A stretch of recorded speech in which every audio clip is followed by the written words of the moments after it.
So this is Bill Ryan from Project Avalon, and it's Sunday the 9th of January 2011, and I'm making this little video with the help of my friend Ruth, who is known as Sepia on the Project Avalon forum. And she's supporting me here with a question and answer session to enhance and to complement the video interview with an insider with the pseudonym of Charles, which I released on the 1st of January. Right now, as I talk to you, it's 9 days ago. And that interview had an interesting response. It was a little bit like dropping a big rock in the pond, and the ripples have been spreading and the boats have been rocking, and a lot of people got quite upset and people said all kinds of stuff, none of which is true. But it does need a backstory, it does need some enlargement, it does need a commentary. And this is what Ruth is going to assist me with today. Ruth, do you want to say hello to the people watching you here? People might know me from the Avalon forum under my name Sepia.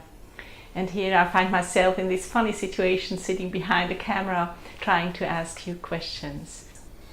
Would you like to tell again how you met Charles? Okay.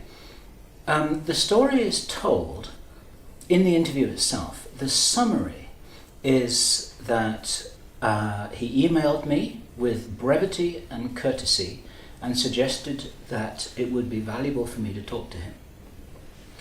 I picked up the importance of the message, and on the 1st of August we talked on Skype for 4 hours. It was one of the more extraordinary conversations in my life. And he introduced himself by saying that he had been ordered to deal with me because I had become a problem. And then he said that he wasn't going to do as he was ordered, and instead he was going to support what I was doing because he'd found out a little bit about who I was. And once again, the story of that is told in the interview. We met eventually on the 18th of December, where to my surprise, because I never thought it would happen, he consented to a video interview that was recorded with his real voice, but with his face hidden. That's what this commentary is all about. Before you met him in person, you spoke to him quite some time. Oh yeah, we logged over several months, over 30 hours of Skype conversations. What kind of a person is he? He is somebody who was used by the insiders as a resource for them. His job was to make problems go away. He would probably smile when I said that he's the kind of person who one would be glad to have on one's side when faced with a problem or any kind of a situation. He is intelligent. He does not have a formal education. He's not an academic. He's not a historian. He's not a scientist. He was a resource. He was an asset of the controlling group and spent many years attending meetings. He was in the room where the decisions were made by the global controllers about events and decisions that they were making about global affairs. So he was trusted. He's smart, he's cautious about what he says, he's honest, he has shown to me that he keeps his word. I would say he's tremendously courageous, and I would say that he's one of these people who one could describe probably quite accurately as being uncontrollable. Does Charles have any special abilities, like psychic abilities? He's got some remarkable psychic abilities, very strong psychic abilities, which I've experienced at first hand, and others who he's been in communication with have experienced as well. It does seem like many of the insiders, who you could call the insiders, some of them insiders in intelligence, we've encountered this before, and some of them in the bloodline families, they have these abilities, they have psychic powers. I mean, that sounds very esoteric. Charles says this is nothing special. It's just a natural process. It's a natural thing that everyone's got. But the public have been educated to believe that these things are unreal, they're imaginary, they're somehow kind of new agey mumbo jumbo and they're to be laughed at, and they are not. They're used as tools of the trade by the insiders and by people in Charles's role, which is a kind of quasi-military role. They use these abilities. So in that case, he would be a perfect person for some kind of intelligence group or any organization who need a person with special abilities? Yeah, absolutely.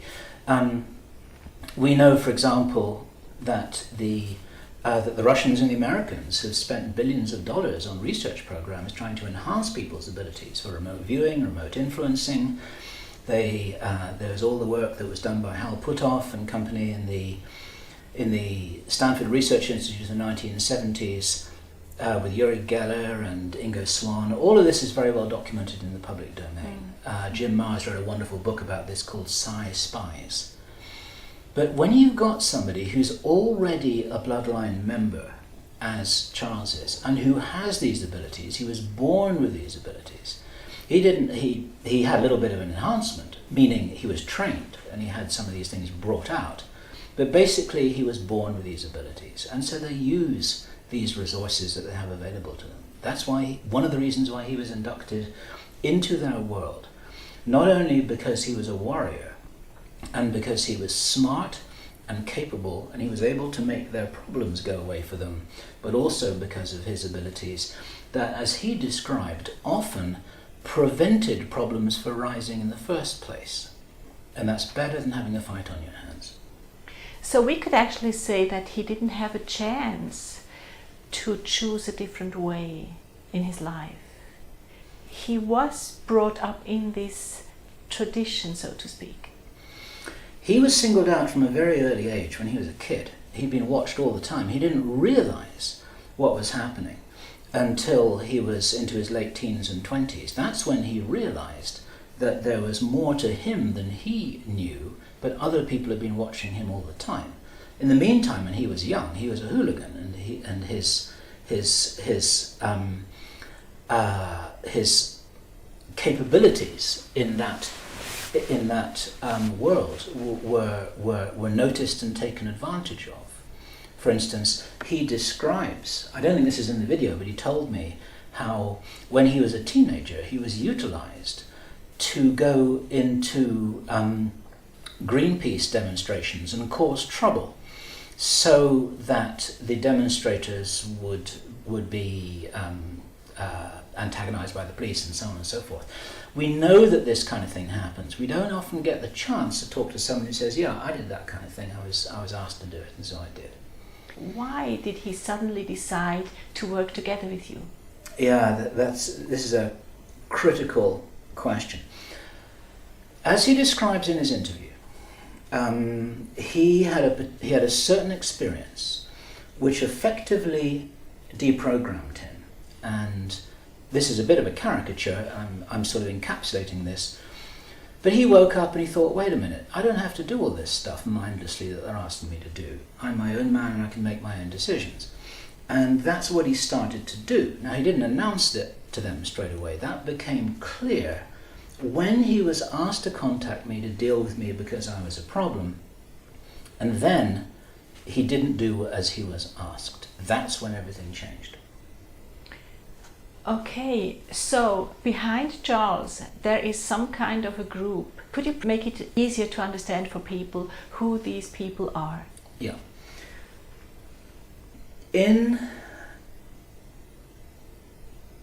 Just a few moments ago, I made reference to the fact that he had spent a lot of time in the room where the decisions were made by what effectively is the capstone of the pyramid.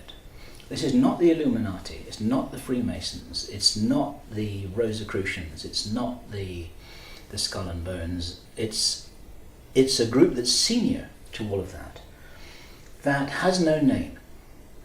And it consists of the senior bloodline representatives. The senior representatives chosen on a particular criterion, and I don't know what that criterion is, of the 33 major bloodlines that are on the inside.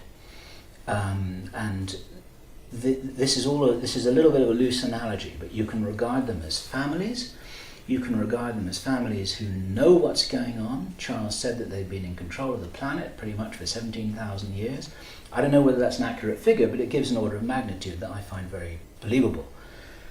And this group is an international group based in the UK, is the group that is calling the shots. They have tremendous power, tremendous wealth.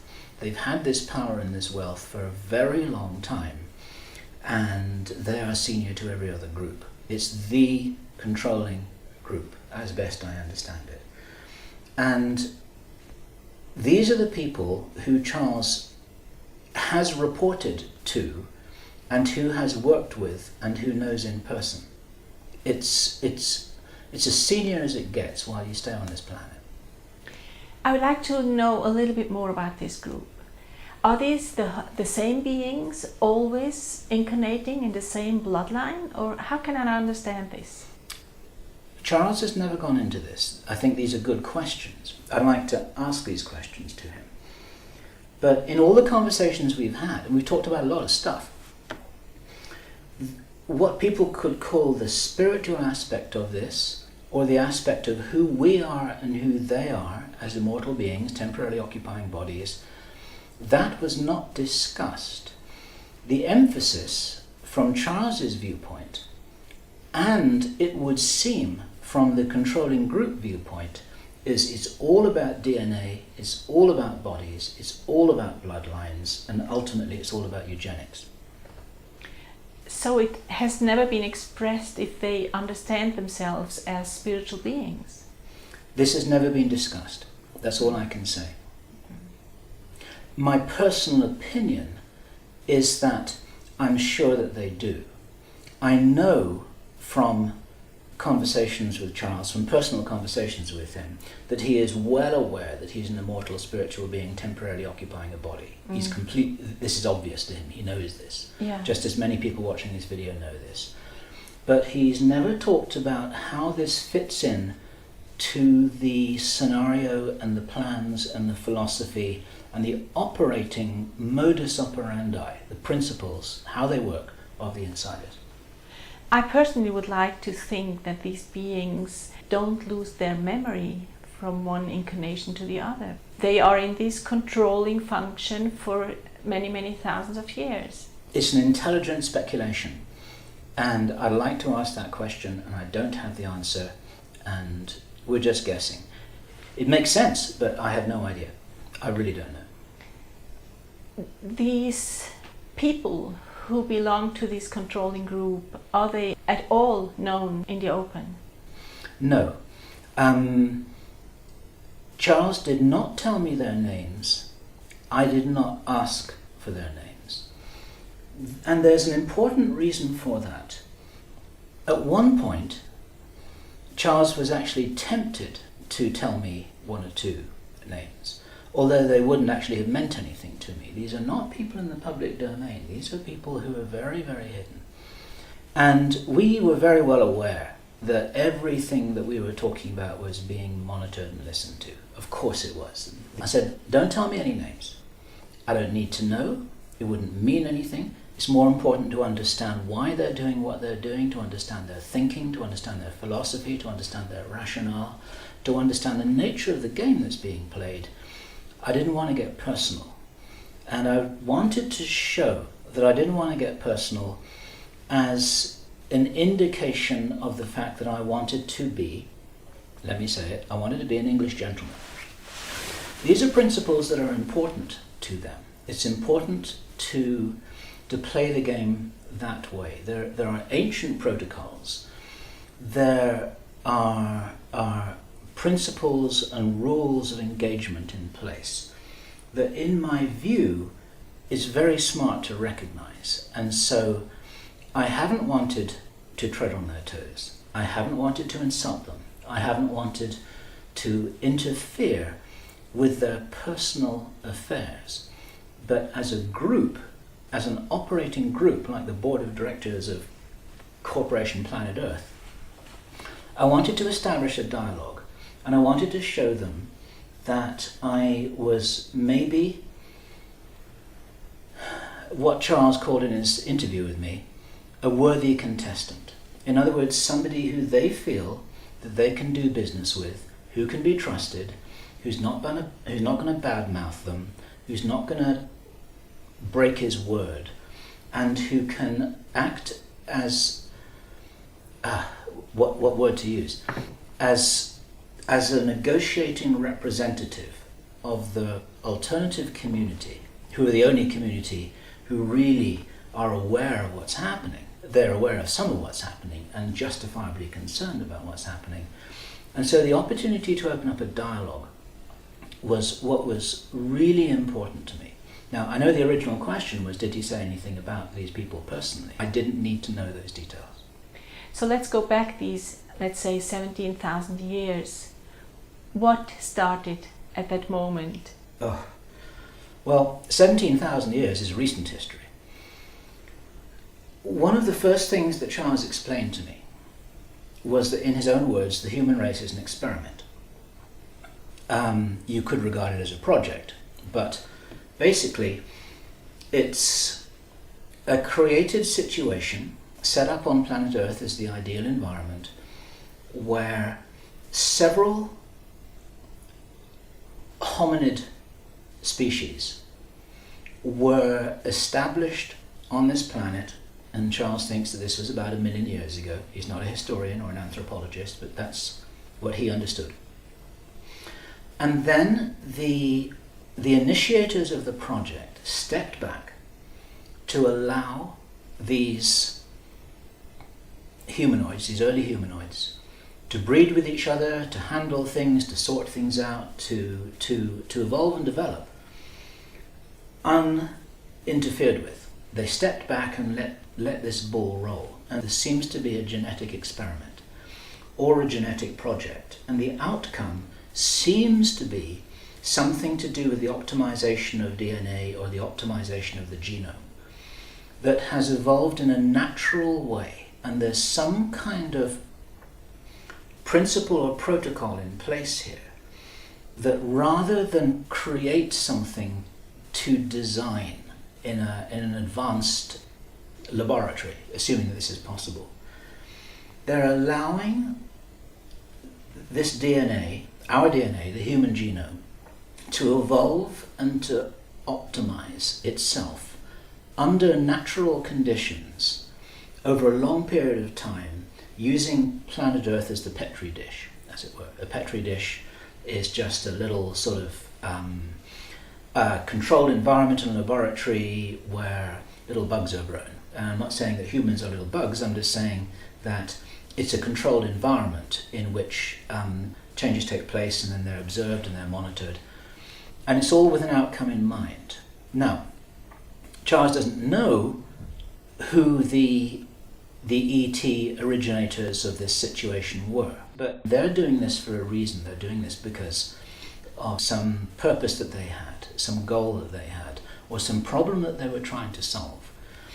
And the current controlling group, because you asked about the 17,000 year thing, this is very, very recent. This is just like the last 5 minutes of the day, you know.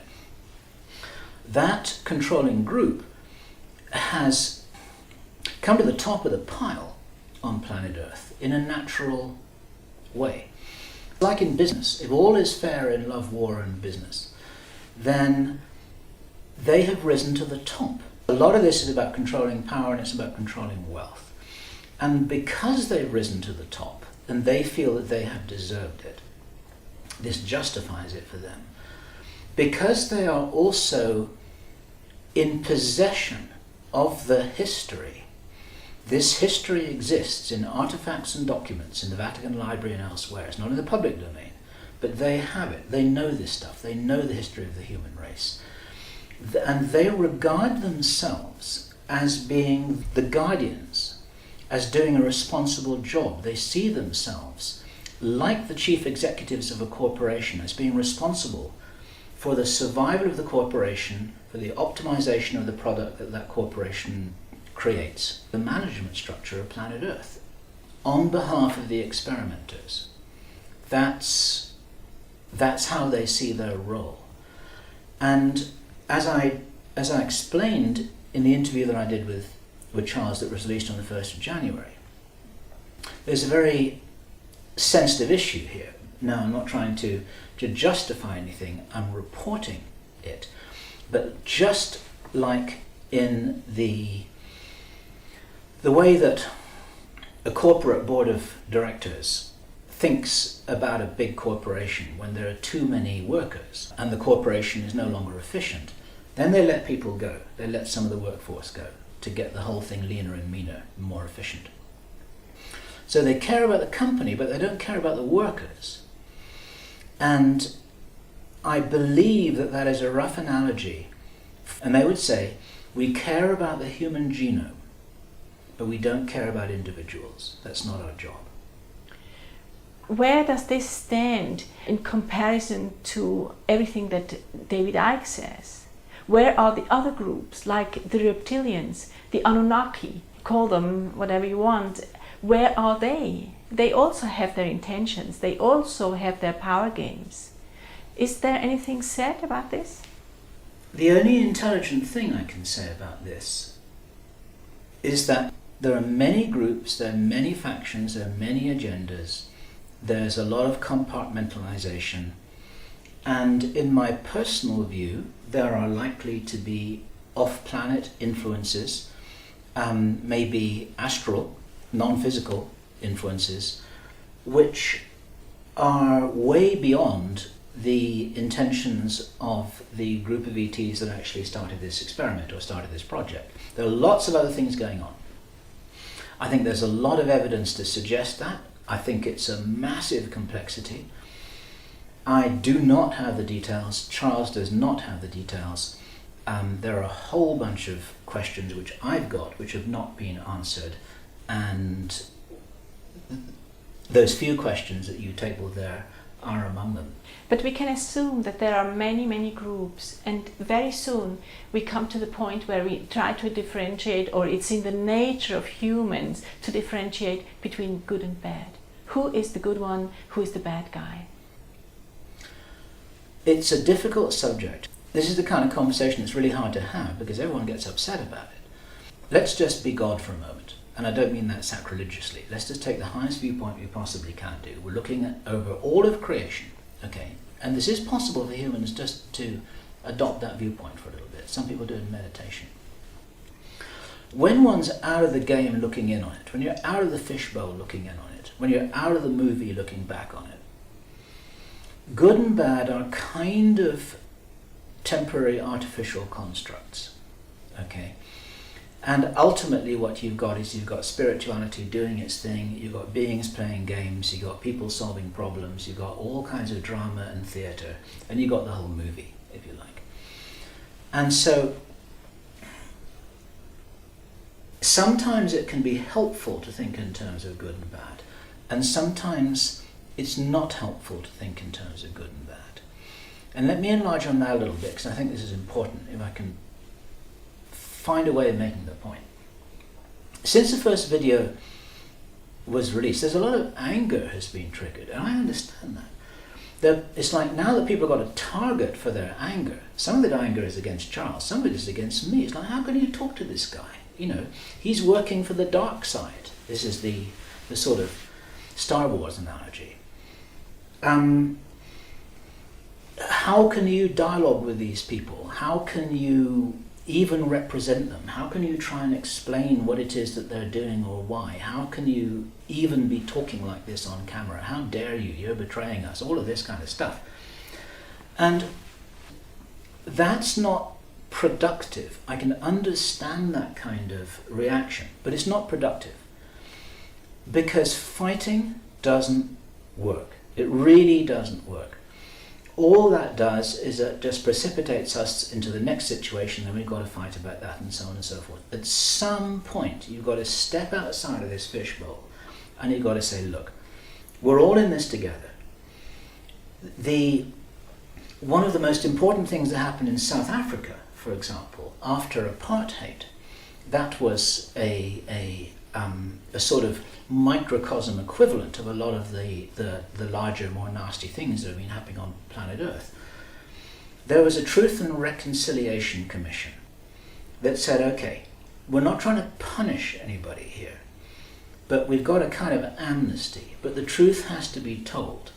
And the truth has to be told in order to let it go. And this is the way in which I regard this question about good and bad. It's like, look, we can sit in judgment all we like, but it might not help change the situation. It might alter the situation in various ways, but it's not going to transform the situation. And to transform the situation, we've got to get above dualistic thinking. We've got to get above creating an enemy and fighting it, because that won't work. It really won't work.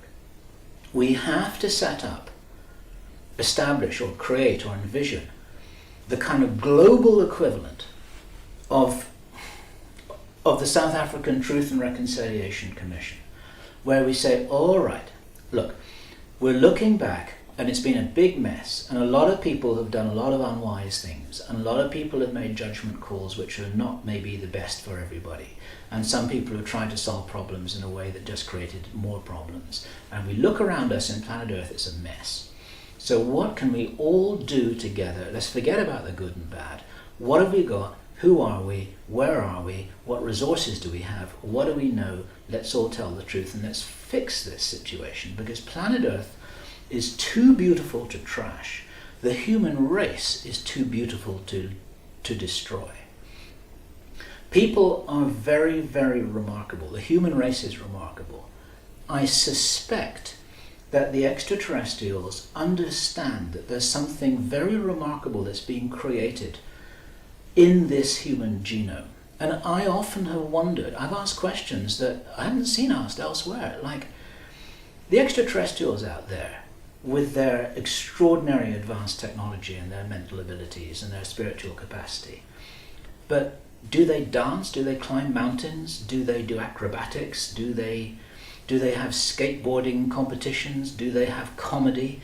Do they have their own version of Mozart and Da Vinci and and Rembrandt? We don't know the answer to these questions, but the human race can be very, very terrible, but the human race can be remarkably wonderful in extraordinary ways. And I personally speculate whether there's something here in the human genome that is regarded as extraordinary and maybe even unique. Those very traits that make us so extraordinary also contribute to making us dangerous and unpredictable in some ways, because we express ourselves in such remarkable ways, and sometimes we express ourselves violently and thoughtlessly. What I'm talking about here is how remarkable the human race is, how we all have to work together, how this is the commonality that we've got. And I think that slipping into a good, bad, judgmental paradigm doesn't help us here. We have to be the change that we want to see in the world, which is what Gandhi said. And that means that if we want to see a better world, we have to start behaving in a way that's representative of that world. So I don't want judgment, I don't want retribution, I don't want more fighting, but I do want understanding. And it's towards that understanding that I published that video on the 1st of January, and I'm also publishing this. I would like to go back now to the controlling group and to their intentions. It is expressed that they are only interested in DNA. In certain situations, the beings learn to take responsibility. The beings become creative. The beings become violent. The beings become loving and caring. These abilities grow, and they are also becoming part of the DNA. Could this be a factor why this experiment is going on and on and on? I understand why you're asking. This experiment is being conducted in a natural environment with all the richness of culture and society over hundreds of thousands of years contributing to the product of the DNA, to the evolution of the DNA, which can't be created in a laboratory somewhere, in my view.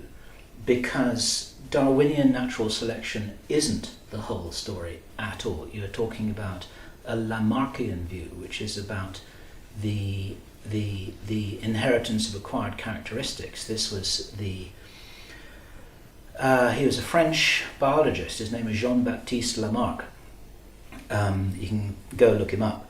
And he was a sort of a geneticist heretic, because he argued that it's possible for experiences and learning that have been absorbed and acquired during an individual's lifetime, that they also are passed on to our children, and this is one of the prime evolutionary mechanisms.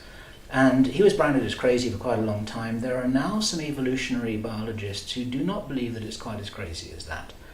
And while Charles is not a scientist, Charles has explained in his own words that it is understood on the inside that these mechanisms operate. It's not just about whether an animal survives long enough to have offspring, and then it all just kind of passes the parcel down that line. There is growth, and there's learning, and there's development. And when you've got human beings involved, you've got consciousness that is riding in these vehicles, and the learning of the consciousness is also somehow absorbed and transmitted in the DNA. And so the whole thing is very multidimensional, the way that this DNA evolves. Mm-hmm. It's my strong suspicion, almost a certainty really, that the ETs who initiated this project, that they understood this perfectly well, but they can't engineer this as a completed product to their specifications. They have to allow this to manifest in a natural way. They couldn't create an apple in the laboratory. They had to grow it organically in the garden and sit and wait for it to grow. And why they're doing this, we can only speculate. But it's a pretty wonderful thing that they're doing.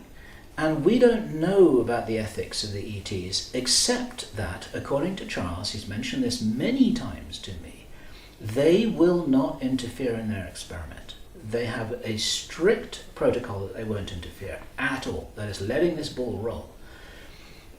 What's happening on the inside is something totally different. This is not intended by the ET experimenters. It wasn't intended, for instance, that for the first time in all the cycles of human history, we've got hold of extraterrestrial technology now, in our generation. This never happened before, and was not intended to be part of the experiment. And now you've got this dangerous situation that not only have you got this extraordinary, wonderful, creative, expansionist, expressive, and often very violent and aggressive human nature that we all have. And for anyone who doubts the violence of human beings, look back in history. It's everywhere. Okay. Look at the conquistadores. Look what happened to the Native Americans. Look what happened to the Maoris and the Aborigines and the San Bushmen. That if we take this, armed with extraterrestrial technology that we have acquired through shooting craft down, which is what he confirmed had been happening ever since the 1940s, and then we go out in the galaxy, justified by what he also confirmed would happen, which is a false flag alien invasion, a false flag threat, which framed the ETs as threatening to us, as hostile in some way, in very much the same way as we created the war on terror through 9/11. What happened in 2001 was that justified basically an aggressive military expansionist colonialism into Iraq and Afghanistan for all kinds of other reasons that were never made clear. And exactly the same thing. You take that military expansionist mindset and you map it onto a galactic theatre, and you've got exactly what is in danger of happening, justified by this idea that the ETs are threats, and in George Bush's words in 2001, we've got to go and smoke them out. I mean, that makes it sound laughable, but it's dangerously plausible. And many of you watching this will know that Wernher von Braun actually warned his colleague Carl Rosin about this quite a long time ago. He said the next thing is going to be to set up these ETs as being violent, dangerous, threatening, and they're going to be the next created enemy, to justify space-based weapons, and not only space-based weapons in orbit around the planet, but space-based weapons going out into the solar system and beyond. We have this technology already. All we need is the justification. And Charles warned me that this is absolutely on the cards and is one of the plans that is going to be implemented pretty soon. So what changes now? Are these people from this controller group getting in touch with you, do you think? All I know is that I've been thrown a ball. And the ball was thrown at me in a very strange way. It's a kind of curve ball, but I caught it anyway. And maybe the ball was intended for me to catch in a peculiar kind of way. The history of the contact with Charles, and once again to encapsulate this, really compress it, is that Charles disobeyed his orders, he started to support me, then he had to go on the run, he was attacked from the inside, he ended up having to flee the country, he was disenfranchised from his own life, his businesses were bankrupt, he lost millions of pounds, he was physically injured, and then when he returned to the UK eventually in November, he was asked to report in to the controlling group, which was, and he was very smart to do that. He did so. He was required to tell them exactly what he had done, what he had, who he talked to, and what his intentions were, and he was very smart to tell them the truth. And then they realized that they had an opportunity. This is what I believe has happened. This was never planned, but opportunistically, they then had an indirect relationship with somebody who in the meantime had sort of passed the tests as somebody who they felt that they might be able to do business with and might be advantageous for them to establish a dialogue with in some way. That's what I mean by being thrown the ball. So Charles is playing both sides. He will cheerfully admit that. He's walking a very delicate tightrope. But there's a possibility of an outcome here in which everyone could win. I can win, we can win as the alternative community, because we get to be told and entrusted with what the plans really are and what the problems really are. And there's a litmus test in progress here. Imagine this. I know that some of you watching this think that it's all a load of nonsense, but supposing it's not. Supposing what we're being presented with is we're just being presented with a layout on a table of, like, you wanted to know what's happening? Here it is. Okay. And then are we smart enough to recognize for what it is? Some people have criticized the release of information and saying, well, we knew all that anyway. Well, that's not a very, if I may say so, that's not a very intelligent critique of a release of information if it's confirmation of what we already knew. Many people would think that that was valuable. A lot of people don't trust the motivation, and I can understand that as well. But it's possible that the motivation is one of taking this game to another level. As I said, it's experimental. If every single person in the alternative community rejects this information, decides that they don't want to do business, makes good, bad judgments, and decides that they're just going to go into the streets and fight or demonstrate, or I don't know what they think they're going to do, actually, that might not be a constructive outcome for this. But if there's the possibility of a dialogue, if there's a possibility of an increase in understanding, if there's a possibility of something that moves this to a different level and breaks the cycle and starts to help us think in terms of truth and reconciliation, as I was talking before with the South African analogy, then it seems to me to be worth doing. And so that's what I'm doing. I'm taking it day by day. No one's contacted me. Maybe the whole thing's a figment of my imagination. Maybe Charles is deceiving me. I don't think that's happening. And so it's an opportunity that's worth taking. It's a gamble that's worth taking. And in the meantime, we are being presented with some very interesting information. And it's not easily digestible. It's not palatable. It's not the kind of thing we want to hear. But it might be true. And if it is true, We have to check it out in all of its aspects. Now, there's another aspect to this, which is a question that you haven't asked yet, and maybe you're just about to, about the philosophies on the inside. I have heard the expression purist. I think this group is calling themselves the purists. Could you elaborate on this expression? This is an important, a very important clarification. It's really, really important. It's not their own term. This is Charles's term, I believe. And let me step back and explain this a little bit, if I can. What was explained to me was that the controlling group has got a spectrum of approaches, because these are all individual people with individual personalities, and they interpret their responsibility not all in exactly the same way.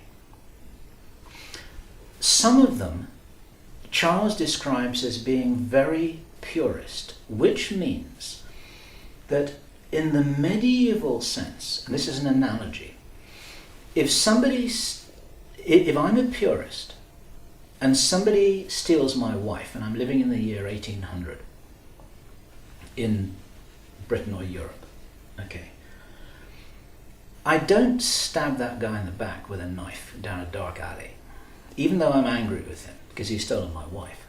Okay, I challenge him to a duel because this is a matter of honor. If somebody has stolen my wife, he's dishonored me, and so I challenge him to a duel. And then at dawn, 6 o'clock in the morning the next day, he has his musket and I have mine, and then we fire at each other on a signal. And that's the honourable way to settle this. And I might not make it through, but and there are other ways of resolving duels with sword fights, and they had medieval jousting and all kinds of stuff like this. This is part of of an ancient tradition, which is the concept of the fair contest, and this is something that Charles alluded to in his interview with me, which is published on the 1st of January. The idea of a fair contest. The members of the group who are purists will allow things to happen to the extent that if a contestant presents themselves, then they are obliged to engage in the duel. They're obliged to engage in the jousting match or the sword fight. Because this person has challenged them in some ritualistically meaningful way. And so they accept that challenge. They have to. And then whatever happens, happens, because they're allowing it to happen. It's a sort of natural progression, a sort of natural selection. So the purists will allow things to roll without interference. And my understanding is that it's the purist component of the controlling group that is holding sway here and is sanctioning this release of information because it's there, because it's being done, because these events have happened, because Charles has taken it upon himself to take the risks to contact me, because I've taken it upon myself to take the risk of publishing this video, and because it's right there on your computer screens right now as you're watching this. This means that it is being permitted to happen, and it's being permitted by the purists who are not interfering in that process, in that natural process. Now, at the other end of this spectrum, there are individuals, or there have been individuals within this group that haven't looked upon this in exactly the same way. And it's a genuine philosophical discussion within the group. And it's not obvious. It's quite interesting. Because what follows is a caricature, but I want to explain it in this way to make the point. Somebody who has a less purist attitude would say, it's okay to shoot that guy Bill Ryan in the head down a dark alley at night, or to put a bomb under his car, or to do whatever, to sort of interfere with this natural process, because if he wasn't smart enough to figure out that that was possible and to take the necessary defensive actions, then he had it coming to him.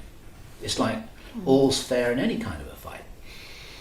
And that has its own justification as a natural rollout of events. In other words, if I wasn't smart enough to wear a bulletproof vest, then I deserve to get shot. A little bit like that. So Whereas the other real purists wouldn't even try and shoot me. They'd just say, well, actually, we're going to let the guy speak. And then we'll find out whether the public are smart enough to pay attention to him. And if not, then the verdict of the alternative community may well be that no one's going to listen to this anyway, in which case there's nothing to worry about. But then no one can say, this is very important, then no one can say that we never told people, because the protocols of this entire group for a long time have been to have all the information out in the open for people who are awake and aware to pick up. This is what the Georgia Guys Turns are all about. This is what the murals in Denver Airport are all about. It's all there. But who is it who actually really pays attention to this stuff? Only a tiny proportion of the world's population. And so from their point of view, whichever end of this purist spectrum they're on, they're kind of saying, well, you know what?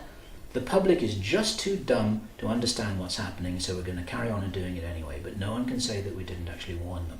It's kind of their response to the whole notion of karma. It's like they're kind of saying, well, if people are so dumb that they don't realize what's going on, they sort of deserve it. well, that's a hard pill, isn't it? Or a bitter pill. Because many people have grown up with a picture of a good God protecting us. And now we learn that the beings who control this planet are challenging us.